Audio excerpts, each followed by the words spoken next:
30 दिसंबर 1999 के आसपास मैं 14-15 साल का रहा हूँगा जब पूरी दुनिया न्यू ईयर का जश्न मना रही थी। तब हमारे जैसे बहुत सारे आईटी ऑफिसेज में सन्नाटा और डर था। सबको ये लग रहा था कि जैसे ही घड़ी में 12 बजेंगे पूरी दुनिया के सारे कंप्यूटर जो भी इंटरनेट और टेक्नोलॉजी पे चल रहे हैं वो सब के सब बंद हो जाएंगे। और इस समस्या को नाम दिया गया था Y2K बग या Y2K प्रॉब्लम। इसे मिलेनियम बग भी बहुत सारे लोग कह रहे थे।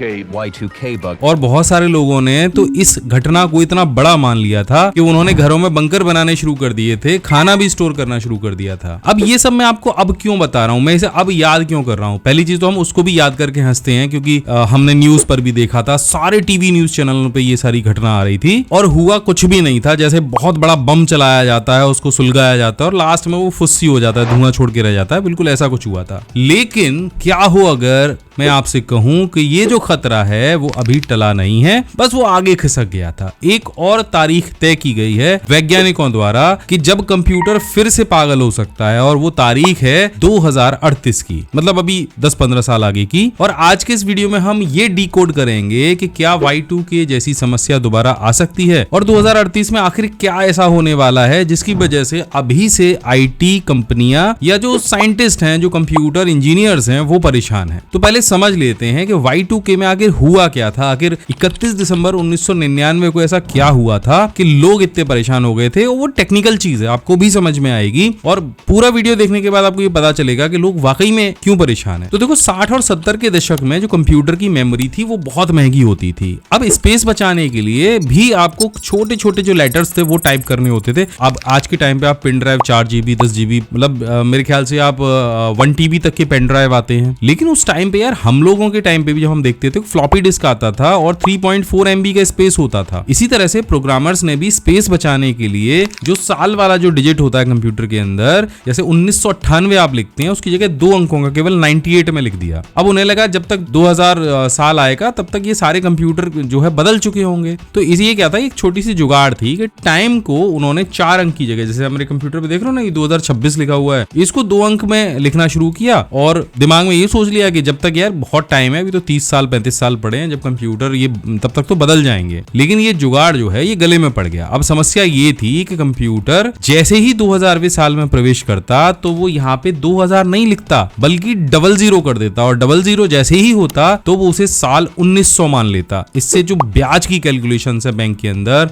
फ्लाइट के शेड्यूल्स हैं और बहुत सारी चीजें हैं, ये सारी गड़बड़ हो जाती हैं। इसके कुछ जबरदस्त फैक्ट आपको बता देता हूं कि पूरी दुनिया में इस समस्या को ठीक करने में लगभग 300 से 600 बिलियन डॉलर खर्च हुए थे। इतना डर था कि कुछ देशों ने अपनी जो मिसाइलें हैं वो भी सेफ मोड पे डाल दी थी ताकि वो गलती से लॉन्च ना हो जाएं। और जब वाकई में सन 2000 आया और किसी एक आध कंप्यूटर के अंदर ये कमी हो गई, जैसे अमेरिका में एक वीडियो स्टोर था तो उसने अपने ग्राहक पे लगभग $91,000 का लेट फीस लगा दी क्योंकि कंप्यूटर को लगा कि जो टेप वापस करने आया है ये 100 साल लेट आया है। बस ऐसी छोटी मोटी कई सारी घटनाएं हुई जो Y2K प्रॉब्लम के नाम से जानी गई। अब देखो, हम तो बच गए क्योंकि दुनिया भर के इंजीनियरों ने दिन रात एक करके इस समस्या को ठीक कर लिया। अब आते हैं असली मुद्दे पर। अब ये दोबारा हो सकता है क्या? हाँ, बिल्कुल हो सकता है और इसकी तारीख भी फिक्स की गई है। इसे कहते हैं ईयर 2038 प्रॉब्लम। ठीक है, अब समझ रहे हो ये प्रॉब्लम क्या है, ये समझ लेते हैं। इसे समझने के लिए आपको कंप्यूटर विज्ञान का एक छोटा सा कॉन्सेप्ट समझना होगा और बहुत सरल भाषा में आपको बताने वाला हूँ। वैसे मैं अपने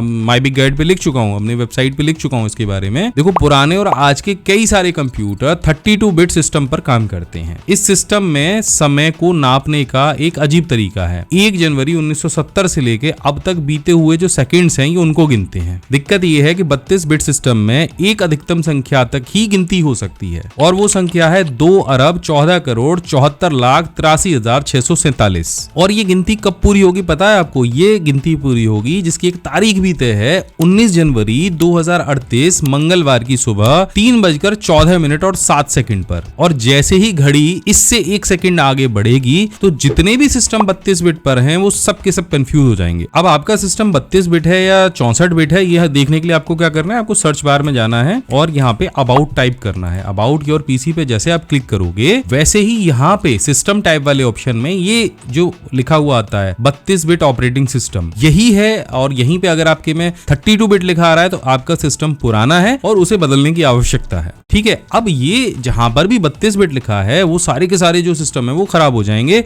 या कंफ्यूज हो जाएंगे और वो इस बड़ी संख्या को हैंडल ही नहीं कर पाएंगे और संख्या पॉजिटिव से नेगेटिव में बदल जाएगी और कंप्यूटर को ये लगेगा कि साल 2038 नहीं बल्कि 1901 चल रहा है। अब आप सोच रहे होंगे तो क्या मेरा क्या आईफोन या लैपटॉप खराब थोड़ी होगा? शायद नहीं होगा, क्योंकि आजकल के ज्यादातर पर्सनल कंप्यूटर जो हैं और ये स्मार्टफोन इस 64 बिट सिस्टम पर चलते हैं जो इतनी बड़ी संख्या को गिन सकता है, जो कि अरबों खरबों सालों में भी उसको कोई दिक्कत नहीं आएगी। लेकिन असली खतरा आपके हाथ में पकड़े फोन में नहीं है बल्कि इस दुनिया के इंफ्रास्ट्रक्चर में है जिसे एम्बेड सिस्टम कहते हैं। अब सोचिए उस पुरानी एटीएम मशीन के बारे में, फैक्ट्री में लगी किसी पुरानी रोबोटिक मशीन के बारे में, हवाई जहाज में अगर कोई पुराना नेविगेशन सिस्टम लगा है उसके बारे में, अस्पतालों में जितने भी पुराने उपकरण लगे हैं उसके बारे में। ये सब आज भी 32 बिट चिप पर चल रहे हैं और इन्हें बदलना आसान नहीं है। अगर 2038 में इनकी घड़ी उल्टी चल पड़ी तो ये काम करना बंद कर सकते हैं या गलत डेटा दे सकते हैं। तो फाइनली इसका निष्कर्ष क्या है कि हमें डरना चाहिए या हमें इसको स्किप कर देना चाहिए? देखो, Y2K ने हमें एक सबक सिखाया था कि तकनीकी पर आंख बंद करके भरोसा नहीं किया जा सकता है। अच्छी खबर ये है